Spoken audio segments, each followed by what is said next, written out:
आपका पेपर 2 का प्रिपरेशन जो है पैरेलल शुरू हो गया पेपर 1 के। पहले आपने सोच सोच के माहौल बनाया, फिर थोड़ा सा लिखना शुरू किया, फिर आपको कॉन्फिडेंस आया, फिर अभी आप लिख रहे हो। ये जो हुआ ये सबसे इंपॉर्टेंट चीज है, क्योंकि ये स्टार्ट राइटिंग वाला जोन ही शुरू नहीं होता है, क्योंकि ये अनकंफर्टेबल जोन। प्रोविजन अच्छे से लिख सकते हैं। एफआरए ने उनको इंडिविजुअल राइट्स और कम्युनिटी राइट्स दिए। Community rights, okay, I can write about it. कुछ जगह वो नहीं मिल रहे हैं, हाँ, तो वो चैलेंजेस में लिख सकते हैं। उसका फिर सोल्यूशन क्या है, ग्राम सभा को एम्पावर करना, ये भी लिख सकते हैं। जो आप पढ़ रहे हैं। वेलकम टू एवीकेएस, बहुत बहुत स्वागत है आपका। पेपर 2 के बारे में बात करनी है आज। मेरा नाम विनय है। यहां जो लिखा है कि भाई पेपर 2 में 100+ स्कोर करना है, तो सोच सकते हैं कि ऐसा लगना स्वाभाविक है कि अरे यार ये सर बस मतलब ऐसा लिख देते हैं, लेकिन वो सच में मतलब कितना वो फिजिबल है। वीडियो देख लीजिए, उसके बाद अगर लगता है कि नहीं सर ये सिर्फ बोलने की बात है, तो आपको अपने आप ही समझ में आ जाएगा। लेकिन मुझे लगता है कि ठीक से प्रिसाइजली काम करते हैं तो पॉसिबल है। अब without wasting time step by step जाते हैं। सबसे पहली बात तो ये है, मैं प्रिपेयर कर रहा हूँ। I am preparing for CEPF 2024। I am serious. मैं पढ़ाई कर रहा हूँ। एक्चुअली पढ़ाई करना ये सब्जेक्टिव टर्म है। मैं पढ़ रहा हूँ, चीज़ें पढ़ता हूँ मैं, और उसी को पढ़ाई बोलता हूँ, ठीक है। पेपर 2 के लिए लिखना ज़रूरी है। नॉर्मली मैं लिखता नहीं हूँ, थोड़ा बहुत कुछ नोट्स बनाता हूँ, उसके अलावा तो ज़्यादा कुछ लिखते नहीं है। पेपर 2 के लिए तो लिखते ही नहीं है, और फिर हम लोग बोल रहे हैं कि हमको 100+ स्कोर करना है। कैसे होगा भाई? चलो देखते हैं। अभी मैं यहां खड़ा हूं, आप लोग ये वीडियो देख रहे हो, और मैं आपको बोल रहा हूं कि चलो 100+ स्कोर करना है। तो आप अपने आप को पहली बार तो ऐसा जहां बैठे हो वहां थोड़ा सा बैठ के इमेजिन करो कि भाई चलो वो मैं हूं जिसको 100+ स्कोर करना है, ठीक है। अब मुझे तो करना नहीं है, मेरा हो गया, आप ही को करना है। तो थोड़ा लंबी सांस लो और बताओ अपने आप को कि हाँ ओके मुझे करना है। चलो सर आगे बताओ क्या है। 2 चीजें सबसे पहले ही मैं बोलना चाहूंगा। ऐसा होता है कि चलो सर बताओ फिर क्या करना है। वो चीजें तीन स्टेप्स है वैसे तो, जिन चीजों के बारे में मुझे बात करना है। 3 कदम है जो अगर हम फुलफिल करते हैं तो वी कैन स्कोर गुड, मतलब गुड इन पेपर 2। सवाल ये है, क्या सच में मुझे करना है?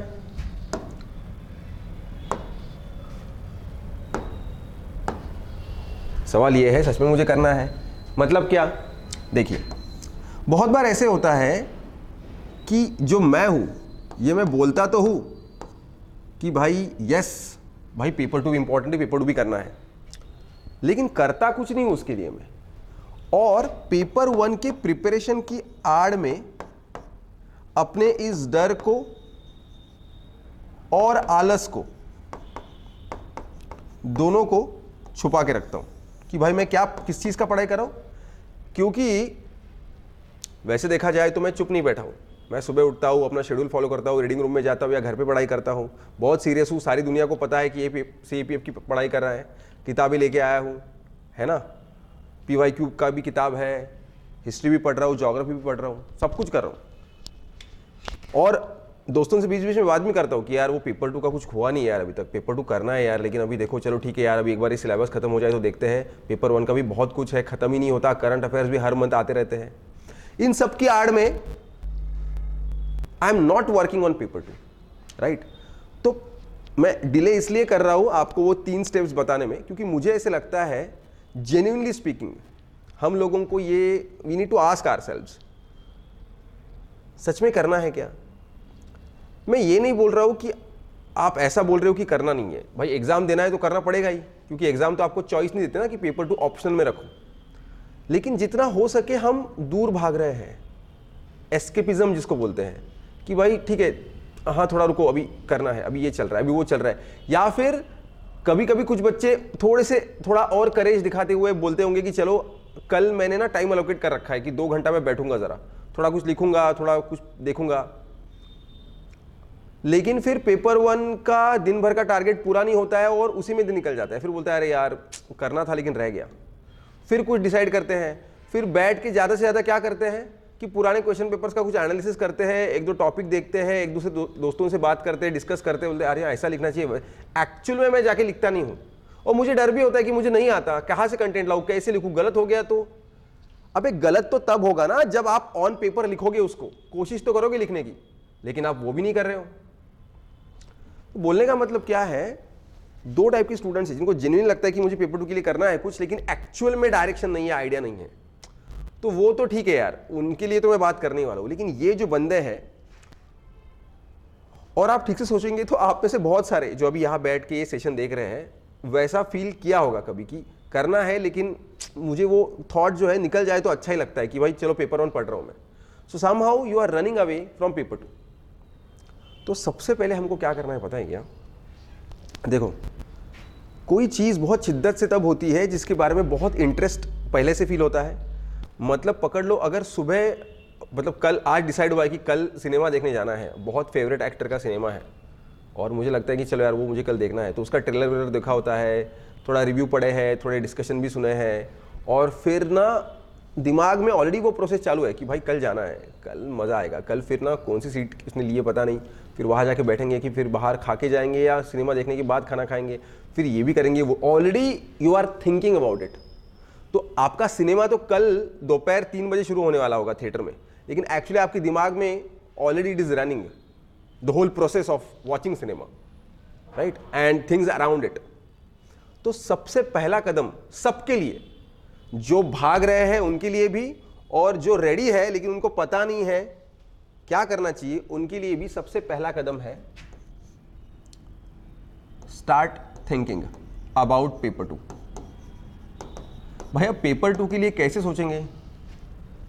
ठीक है, पेपर 2 एक वैसे तो एब्स्ट्रैक्ट चीज है, हाँ कुछ टॉपिक्स दिए होते हैं क्वेश्चन पेपर में, अच्छा पेपर 2 का वैसा कुछ सिलेबस भी नहीं है, तो पेपर 2 के बारे में कैसे सोचेंगे, क्या सोचेंगे? Let me make it simple for you. करना कुछ नहीं है, आप जो रोज पढ़ते हो पेपर 1, ये पहला स्टेप है और बहुत इंपॉर्टेंट है। और ये इंपॉर्टेंट इसलिए है, हम बोलते हैं ना कोई चीज जब करनी है और वो बहुत सही हो तो आसपास थोड़ा माहौल भी बनना चाहिए, है ना। माहौल बनाते हैं, देखो कभी कभी जो बच्चे फ्लैट वैट रेंट करके कभी रहते होंगे प्रिपेयर करने वाले, उनको ये पता होगा कि अगर पकड़ लो कोई सिनेमा भी देखना है घर पे, अगर पकड़ लो लैपटॉप पे भी देखना है, तो वे माहौल बनाते हैं, थोड़ा पर्दा वर्दा लगा के वो पूरा अंधेरा कर देते हैं, खिड़की विड़की पूरा बंद करके, ऊपर से बेडशीट डाल के, और फिर थोड़ा कुछ खाने पीने का इंतज़ाम होगा, है ना। फिर मतलब कि भाई यार माहौल जिससे और मज़ा आए। तो हो रहा है क्या पता है क्या, आप सबके केस में पेपर 2 के लिए देखो टारगेट तो वो है 100+ के लिए शुरुआत करनी पड़ेगी प्रिपरेशन की, और प्रिपरेशन की शुरुआत ही नहीं हो रही और स्कोर तो चाहिए 100+। तो ये बीच में का जो है साध्य पता है, साधना कैसे और क्यों कब कैसे कुछ नहीं पता। तो पहले तो माहौल बनाते हैं। माहौल कैसे बनाएंगे? दिमाग में पहले पेपर 2 घूमना चाहिए। दिमाग में पेपर 2 कैसे घूमेगा? अच्छा, अब पेपर 2 थोड़ा एब्स्ट्रैक्ट वर्ड है, तो एक काम करते हैं, थोड़े उसके अंदर डिटेल में जाते हैं। सबसे बड़ा क्वेश्चन कौन सा होता है पेपर 2 में? Essay writing. ओके, 4 एसे लिखने हैं आउट ऑफ 6, है ना। हर एसे 20 मार्क का है, 80 मार्क्स आउट ऑफ 280 मार्क्स, मतलब 40% मार्क्स एसे में आते हैं। उसके बाद आर्ग्यूमेंट है, रिपोर्ट है, और एसे और आर्ग्यूमेंट दोनों में कहीं ना कहीं जो कंटेंट है वो कहां से आ रहा है आपका? पेपर 1 से तो आ रहा है, हिस्ट्री से आ रहा है, ब्रिटिश पीरियड से आ रहा है, वैदिक पीरियड से आ रहा है, मिडिवल पीरियड से आ रहा है, ज्योग्राफी से आ रहा है, पॉलिटी से आ रहा है, जजमेंट्स आ रहे हैं, आर्टिकल्स आ रहे हैं, करंट अफेयर से आ रहा है, जो भी आपके पेपर 1 का हिस्सा है ना। कुछ डेटा, फैक्ट, सर्वे जो भी लिख रहे हो वो सारा जो लिखना है बेसिकली, है ना, वो सारा कहां से आ रहा है? पेपर 1 से आ रहा है। तो करना क्या है? कुछ नहीं। जब मैं पेपर 1 पढ़ रहा हूं, अगर मैं कुछ भी पढ़ रहा हूं, पकड़ लो मैं पॉलिटी पढ़ रहा हूं, मैं पॉलिटी पढ़ रहा हूं, और पकड़ लो मैं कुछ एक्ट पढ़ रहा हूं, पकड़ लो मैं पढ़ रहा हूं फॉरेस्ट राइट एक्ट 2006 के बारे में। तो जब मैं उसके डिटेल्स के बारे में पढ़ रहा हूं कि भाई ये क्या है, कैसा है, क्योंकि इसके बारे में कुछ पूछ सकते हैं एग्जाम में, तो जब भी मैं ये एग्जाम्पल दिया मैंने, आप कुछ भी पढ़ो, कोई आर्टिकल पढ़ रहे हो, आप फंडामेंटल राइट पढ़ रहे हो या डीपीएसपी पढ़ रहे हो, जो भी आप पढ़ रहे हो वो पढ़ते वक्त ये सोचना, यार इसको कहीं पेपर 2 के ऐसे में, ऐसे पेपर 2 में ऐसे में इस्तेमाल कर सकते हैं क्या? हाँ? अभी वुमेन रिजर्वेशन एक्ट आ गया है ना 2023, हाँ? तो 33% कुछ है, तो फिर आपको ऑलरेडी पता है, आपका दिमाग सोचने लगता है कि 73rd और 74th तो 1992 में ही आ गया था, जब PRIs में ऑलरेडी उनको 33% दिया, उसके बाद बहुत सारे स्टेट्स ने वो 50% भी कर दिया। अच्छा, अभी आपको पता है, तो यार ये वुमेन रिलेटेड अगर कोई ऐसे आता है जहां मतलब उनकी पॉलिटिकल पार्टिसिपेशन की या डिसीजन मेकिंग की या एम्पावरमेंट की बात आती है, तो ये गवर्नमेंट ने लिया हुआ एक बहुत अच्छा इनिशिएटिव है, ऐसा बोल सकते हैं ना। कितना मुश्किल है ये सोचना, सिर्फ ये सोचना है कि ये ऐसे में इस्तेमाल कर सकते हैं। अगर एनवायरमेंट रिलेटेड, फॉरेस्ट रिलेटेड कोई ऐसे आ गया, तो फॉरेस्ट राइट एक्ट के बारे में कैसे मैं लिखूंगा, क्या लिखूंगा, कैसे इसको मेंशन करूंगा? हाँ, ये चीज, ये प्रोविजन अच्छे से लिख सकते हैं। FRA ने उनको इंडिविजुअल राइट्स और कम्युनिटी राइट्स दिए। Community rights, okay, I can write about it. कुछ जगह वो नहीं मिल रहे हैं, हाँ, तो वो चैलेंजेस में लिख सकते हैं। उसका फिर सोल्यूशन क्या है? ग्राम सभा को एम्पावर करना, ये भी लिख सकते हैं। जो आप पढ़ रहे हो, जो आप पढ़ रहे हो, पकड़ लो, अभी DPSP है। अभी DPSP जो है उसमें आर्टिकल 39B और C है। वो बोलता है कि भाई कुछ लोगों के हाथ में प्रॉपर्टी एक साथ नहीं आनी चाहिए, डिस्ट्रीब्यूशन सही से होना चाहिए, है ना, मतलब मोटा मोटा ही बोलता है। तो अगर पकड़ लो कुछ इकोनॉमिक्स रिलेटेड ऐसे लिख रहे हो जिसमें इनइक्वालिटी के बारे में बात करनी है, तो ये लिख सकते हो कि सर जो मैं बताने की कोशिश कर रहा हूँ कि डिस्ट्रीब्यूशन सही से होना चाहिए, क्योंकि वेलफेयर स्टेट है और इंक्लूसिव ग्रोथ होनी चाहिए। हमारा आर्टिकल 39B और C भी तो यही बोलता है, तो हमें हमारे कॉन्स्टिट्यूशन के प्रिंसिपल्स को भी फुलफिल करने के लिए ये तरीका अपनाना सही है। हाँ यार, ये सही है। पेपर 1 दूसरा कुछ नहीं करना है, ऑलरेडी पढ़ाई कर रहे हो, पढ़ रहे हो ना, तो पढ़ते पढ़ते बस ये सोचो कि जो मैं पढ़ रहा हूं वो कहाँ और कैसे मैं पेपर 2 में इस्तेमाल कर सकता हूं। एक नोटबुक बनाओ जिसमें बहुत ही सही चीज अगर कुछ मिल गई और आपको वो चीज पढ़ के लगा कि यार अगर ऐसा टॉपिक आ गया तो इसमें मैं ये चीज डाल सकता हूं, वो उस नोटबुक में नोट किया करो। ये पहला स्टेप है। और ये पहला स्टेप क्या है पता है? माहौल बनाना। माहौल कैसे बना रहे हैं? ये सोच के कि अच्छा इस चीज को कैसे इस्तेमाल करूंगा। मतलब आप क्या कर रहे हो? पढ़ रहे हो कुछ, वो पेपर 1 के लिए तो पढ़ ही रहे हो, लेकिन सोच कुछ अलग रहे हो। पेपर 1 पढ़ रहे हो लेकिन पेपर 2 का एंगल भी दिमाग में है, और उसका दूसरा फायदा भी है, चीजें ज्यादा याद रहती है। क्योंकि पढ़ रहे हो पेपर 1 के एंगल से तो बहुत बोरिंग भी लगता है, लेकिन अगर उसको कहीं इस्तेमाल करना है, कोई चीज के बारे में समझना बहुत बोरिंग हो जाता है जब तक ये समझ में नहीं आता कि उसको इस्तेमाल कहाँ करना है। उसके ऑप्शंस देंगे और पूछेंगे एग्जाम में, वो तो है ही, लेकिन अगर उस चीज को कहीं इस्तेमाल करने के लिए सोचता हूं तो द चांसेस आर हायर कि वो चीजें याद रहे। तो सबसे पहला कदम क्या है? Start thinking about how I am going to use whatever I am reading right now in essay और इन आर्ग्यूमेंट। ये एक बात हो गई। Okay, let's go to the second step then. Second step क्या है? सिंपल है।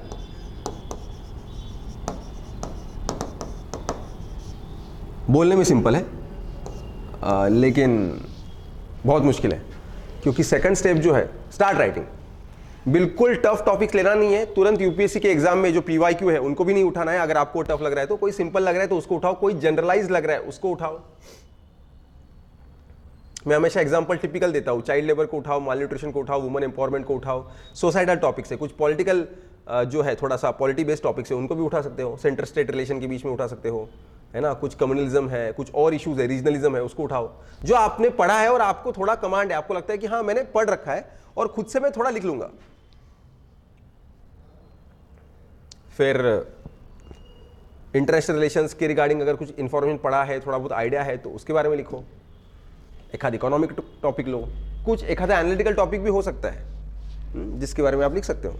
How education is a weapon to change the world, Nelson Mandela का स्टेटमेंट है। हाँ, सबको पता है एजुकेशन जरूरी है, सबको पता है कि वो एक बहुत बड़ा कैटलिस्ट है, सबको पता है कि वो कितने सारे चेंज ला सकता है, तो उसके बारे में सोच सोच के लिखो। टाइम का बाउंड्री के बारे में सोचने की जरूरत नहीं है फिलहाल। टाइम फैक्टर को फ्रीज कर दो, क्योंकि टाइम फैक्टर के बारे में सोचोगे, टाइम फैक्टर मतलब एक ऐसे लिखने के लिए लगने वाला एक्चुअल एग्जाम में आपको कितना टाइम मिलने वाला है, 18 मिनट। उस चीज को साइड में डाल दो फिलहाल, क्योंकि अगर ये सोचेंगे कि 18 मिनट में सोचना है और लिखना है तो फिर क्वालिटी खराब हो जाएगी। अभी सिर्फ क्वालिटी के बारे में सोचो, आराम से 1 घंटा ले लो, सोचो लिखो, सोचो लिखो, सोचो लिखो। चाहिए तो थोड़ा गूगल कर लो, कुछ डेटा फैक्ट पढ़ लो, 1-2 आर्टिकल पढ़ लो उसके रिगार्डिंग। लेकिन ऐसा नहीं करना है कि पढ़ के फिर तुरंत लिखना है, पढ़ के थोड़ा सोचना है, सुबह पढ़ा तो शाम को लिखना है।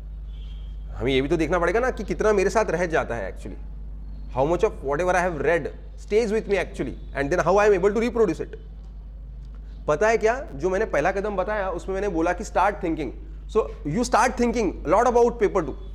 हाँ, जब भी आप कुछ पढ़ रहे हो, अच्छा ओके, एजुकेशन का पॉलिसी ब्रिटिश गवर्नमेंट ने कौन सा लाया था, आफ्टर इंडिपेंडेंस कौन सा था, अच्छा ओके ऐसा था, ये कमीशन था, वो कमेटी था, ओके।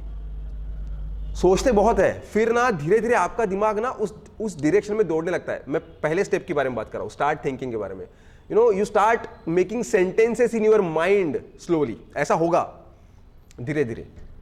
लेकिन जब एक्चुअल लिखने जाओगे ना, तब ये नोटिस करोगे कि जो आप सोच रहे थे वो बहुत अच्छा लाइन था, बहुत सटीक लाइन था, लेकिन जब लिखा तो एकदम ही वो लो लेवल का लाइन आया, एकदम ऐसा क्वालिटी उसका खराब आया। ऐसा क्यों हुआ? क्योंकि लिखने का आदत ही नहीं है। जो यहाँ है वो वैसे के वैसे नहीं आता है ऑन पेपर, क्योंकि बीच में बहुत सारा फिल्टर करके वो आता है, और फिर वो आदत नहीं होती तो वो खराब क्वालिटी का आता है। तो उसके लिए मैंने बोला स्टार्ट राइटिंग, सिंपल टॉपिक्स लेके लिख के देखना। खराब आता हो, अभी ऐसे राइटिंग करना है, हाँ ऐसे लिखना है, तो कौन सी बड़ी बात है? बचपन में लिखा नहीं है क्या स्कूल में? पता है कि एक इंट्रो से होता है, फिर बॉडी के 3-4 पैराग्राफ होते हैं, ऑलरेडी मुझे पता है कि 300 वर्ड्स का लिमिट है, और फिर एक कंक्लूजन होता है। अब ये एक्चुअली इंट्रो कैसा चाहिए, बॉडी कैसा चाहिए, कंक्लूजन कैसा चाहिए, आपका कोई सीनियर होगा, कोई मेंटर होगा, आप उसको पूछ सकते हो। यूट्यूब पे अगर कुछ सेशंस अवेलेबल होंगे वहां आप देख सकते हो, ठीक है।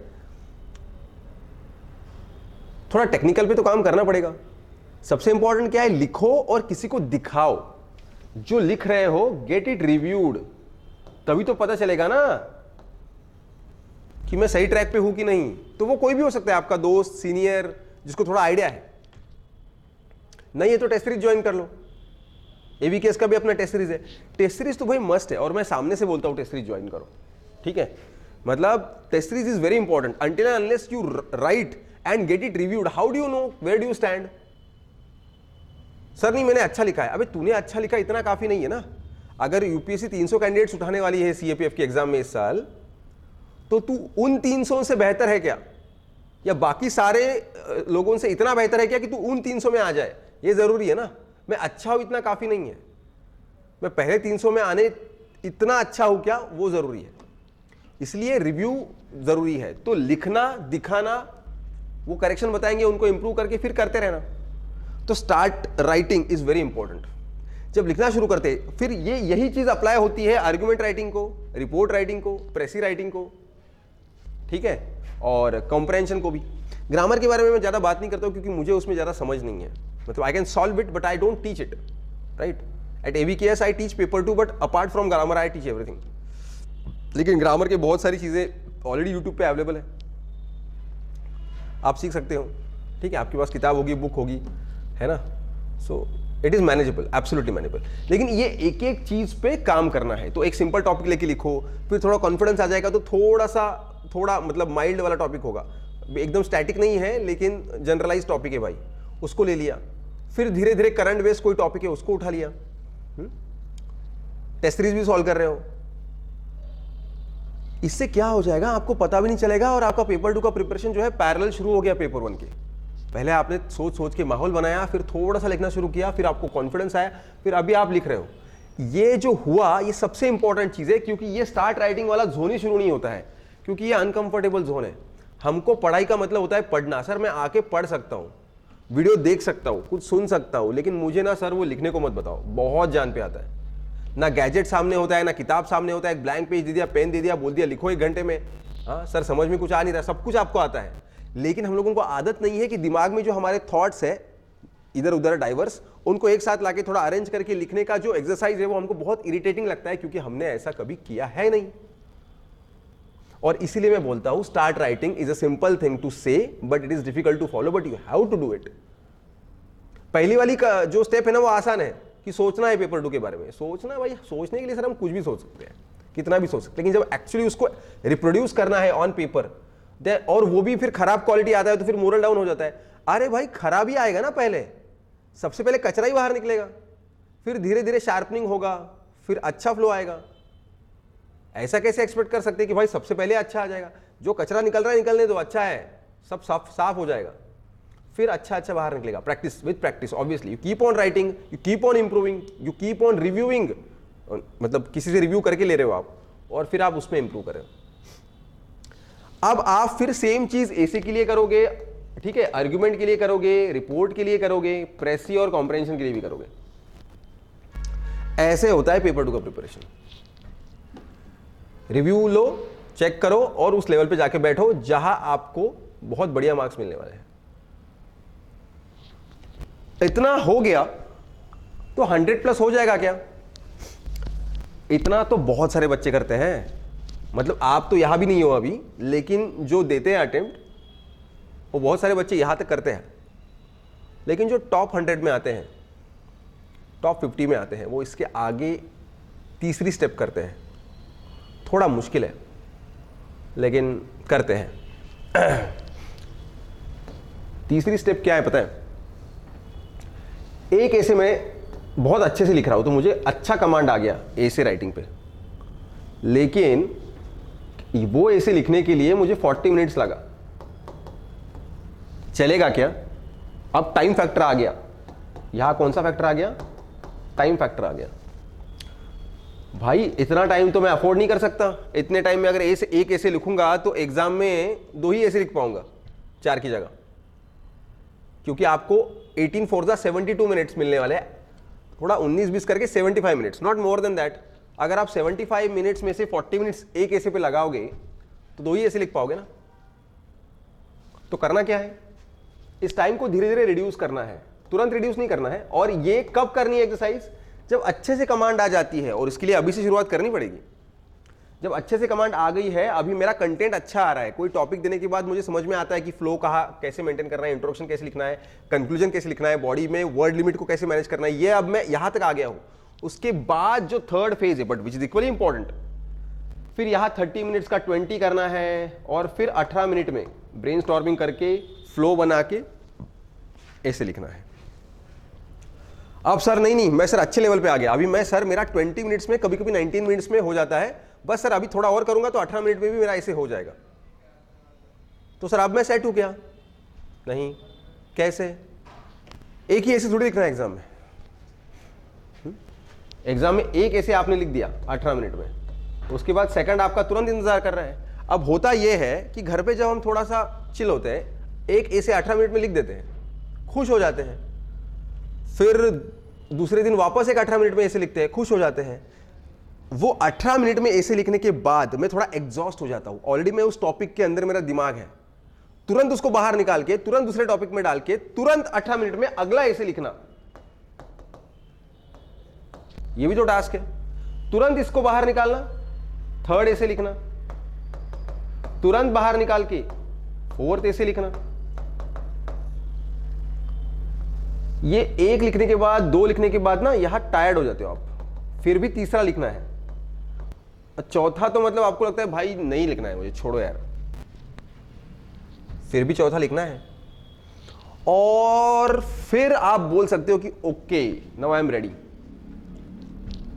लेकिन फिर भी पूरी तरह से नहीं ना, अभी आर्ग्यूमेंट्स आपका वेट कर रहे हैं, रिपोर्ट्स आपका वेट कर रहे हैं, प्रेसी। और ये भी सोचो कि आप घर पे अपने हिसाब से टाइम लगा के, जब आप पूरे फ्रेश हो तब ये सब काम कर रहे हो, लेकिन एग्जाम के दिन आपको इतना सारा लग्जरी नहीं मिलने वाला है ना। 10 से 12 आपका एक पेपर 1 होगा, आप थके हुए होंगे, आपका पेपर अच्छा या बुरा जो भी गया होगा उसका एक इंप्रेशन आपके दिमाग में होगा, मोरल डाउन भी हो सकता है। फिर सिर्फ 2 घंटे का गैप है, उसमें खा के थोड़ा रेस्ट भी करना है। और 2 से 5, दोपहर 2 से 5, जो कि खाने के बाद थोड़ी नींद जब आती है, थोड़ा सुस्त जब हम होते हैं, तब आपको एक्चुअल स्टार्ट करना है आपका बैटल। तो इसलिए मैं आपको ये भी रिकमेंड करता हूं कि आपको अगर कुछ इस तरीके का पेपर 2 का प्रैक्टिस करना है ना, वो दोपहर में ही कर लिया करो, 2 बजे। पेपर 2 को टाइप कम अलोकेट करना है, 2 से 4, 1 घंटा है तो 2 से 3। स्टार्टिंग में अगर 1 घंटा दे रहे हो, बाद में 2 घंटा दो, एक आध दिन पूरा पेपर लिख के भी देखो। तो वो दोपहर वाला टाइम उसको अलोकेट करना, क्योंकि उसी टाइम में आपको एक्चुअल फाइट करना है। फिर तुरंत एक आर्ग्यूमेंट 18 मिनट, फिर दूसरा आर्ग्यूमेंट 18 मिनट। ये एक ही दिन होगा क्या? नहीं। तो कैसे करने पड़ेगा? पहले तो ये, फिर यहां, फिर यहां, फिर यहां, फिर एक दिन बोलना है अपने आप को चलो आज 2 टॉपिक लिख के देखता हूं बैक टू बैक क्या होता है। नहीं होगा मैनेज 36 मिनट्स में। हो सकता है कि 45 मिनट्स लग जाए, 50 मिनट्स लग जाए, you are not happy with you, कोई बात नहीं। फिर कुछ दिन सिर्फ 2 ऐसे की प्रैक्टिस करना। फिर जब थोड़ा सा लगे कि हाँ चलो अभी 40 मिनट्स तक हो रहा है, 38 तक हो रहा है, 37 तक हो रहा है, ओके, फिर थर्ड ऐसे को लेके आना। एग्जॉस्ट होने के बाद, थकने के बाद, कंप्लीटली डाइवर्स टॉपिक्स जो है वो मेरे सामने आ गए हैं अगर, वो भी बहुत बार ऐसे होता है कि टॉपिक इनिशियली आप वो ले लोगे जो आप कंफर्टेबल हो, बाद में रैंडम टॉपिक लो, है ना, क्योंकि सरप्राइज एलिमेंट भी तो जरूरी है ना, क्योंकि यूपीएससी में तो सरप्राइज एलिमेंट होता है, डायरेक्टली आपके सामने ऐसे आता है और आपको 6 में से 4 चुनने हैं और फिर लिखना है। फिर यहां थक जाओगे, फिर यहां, फिर ओके, फिर एक आर्गुमेंट लेना, 4 ऐसे प्लस एक आर्गुमेंट, फिर 4 ऐसे प्लस 2 आर्गुमेंट, ऐसा बहुत दिन। फिर ये 6 एंटिटीज प्लस एक रिपोर्ट, फिर ये जब करते हैं तब आप 100 के आसपास आते हो, 100 के आसपास। तो भाई सर आपने 3 स्टेप्स बोले थे, 3 स्टेप्स तो हो गए, फिर भी आप बोल रहे हो 100 के आसपास। वो 100 प्लस किधर है? वो प्लस के लिए ना एक मुश्किल है, प्लस पॉसिबल है लेकिन कुछ ही लोग कर सकते हैं। क्यों? प्लस के लिए ना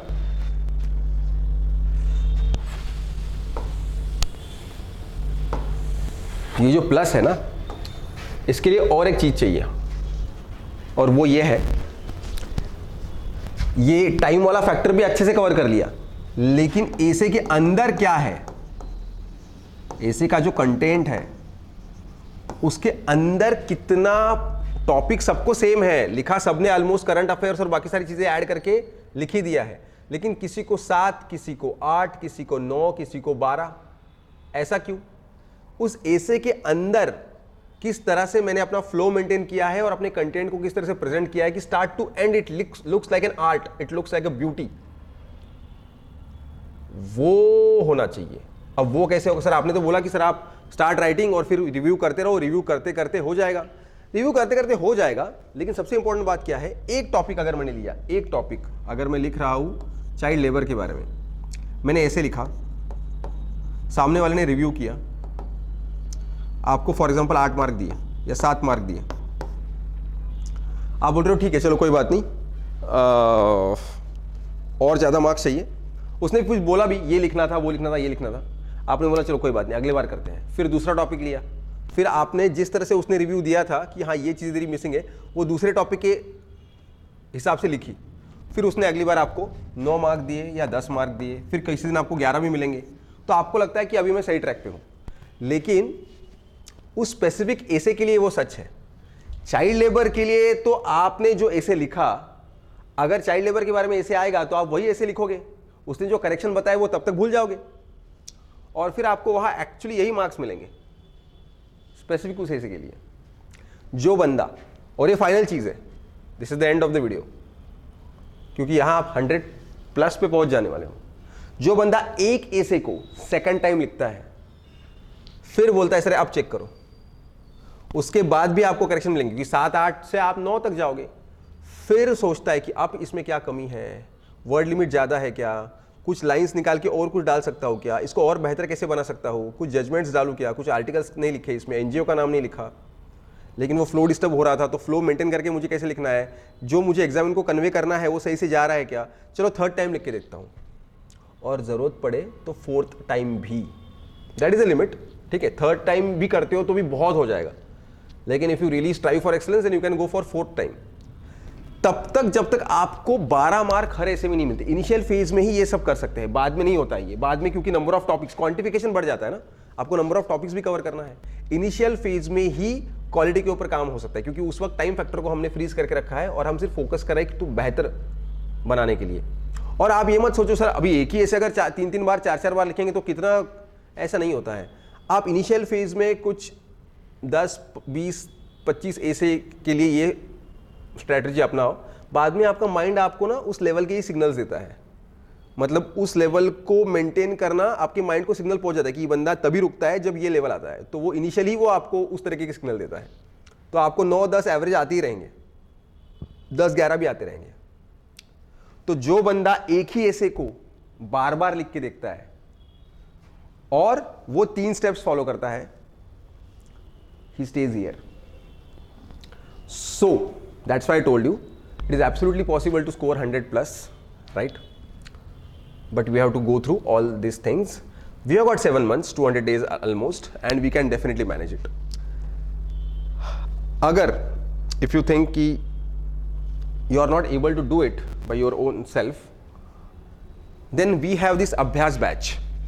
पेपर 1 के भी यहाँ रिकॉर्डेड सेशंस मिलते हैं, पेपर 2 लाइव मैं पढ़ाता हूँ, और जिस तरह से मैंने ये स्ट्रैटेजी बताई उस तरह से इस पे काम करवाता हूँ कि भाई पहले हम स्किल डेवलप करते हैं, because paper 2 is the skill only, और स्किल डेवलप करने के बाद फिर उस तरह से प्रैक्टिस करते हैं, बैक टू बैक 2 ऐसे लिख के देखना, फिर 3, फिर 4, और फिर एक ही चीज़ को जब तक मैं सेटिस्फाइड नहीं होता, आज इंट्रोडक्शन लिखने के लिए बोला, सेटिस्फाइड नहीं हो, अगली बार फिर से लिख के लाओ, कंक्लूजन फिर से लिख के लाओ, जब तक I am not happy, body फिर से चेंज करके लाओ, right? I am ready to review it until and unless you feel कि अरे यार ये ज़रूरी है।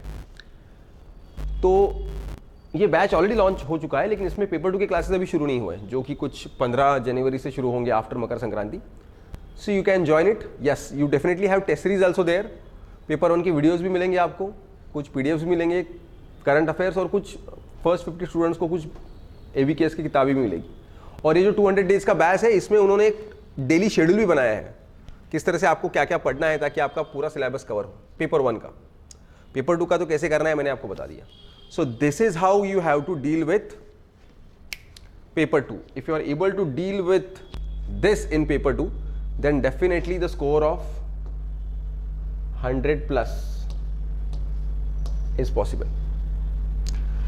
If you have got anything to say, just comment us, let us know कि क्या और आपको पूछना है, कोई डाउट है, ठीक है? And I am here to clear it, ठीक है? Let me know what you have in your mind. ठीक है, थैंक यू वेरी मच।